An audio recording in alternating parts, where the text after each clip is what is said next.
காரைக்கால் அருகே மிக பழமை வாய்ந்த புனித செபஸ்தியர் ஆலய திருவிழா கொடியேற்றத்துடன் தொடங்கியது. புதுச்சேரி மாநிலம் காரைக்காலை அடுத்த தர்மபுரத்தில் அமைந்துள்ள பழமை வாய்ந்த புனித செபஸ்தியர் ஆலயத்தில் 151ஆம் ஆண்டு திருவிழா கொடியேற்றத்துடன் துவங்கியது. இதையொட்டி காரைக்கால் முதன்மை பங்கு தந்தை பால்ராஜ் குமார் சிறப்பு திருப்பலியையும் கொடியேற்ற வைப்பதையும் நடத்தி வைத்தார். முன்னதாக பூஜை செய்யப்பட்ட செபஸ்தியர் உருவம் தாங்கிய கொடி ஊர்வலமாக நகரின் முக்கிய வீதிகள் வழியாக எடுத்து செல்லப்பட்டு மீண்டும் ஆலயத்தை வந்தடைந்தது. தொடர்ந்து 9 நாட்கள் நடைபெறும் இந்த திருவிழாவின் முக்கிய நிகழ்ச்சியான சிறிய தேர்பவனி வரும் மே 2ஆம் தேதியும் 5 பெரிய தேர்பவனி வரும் மறுநாள் 3ஆம் தேதி நடைபெற உள்ளது. இந்த கொடியேற்ற நிகழ்ச்சியில் ஏராளமானோர் கலந்து கொண்டு புனித செபஸ்தியரை வழிபட்டனர்.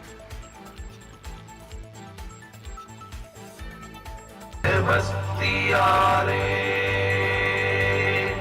Sebastiare, Sebastiare,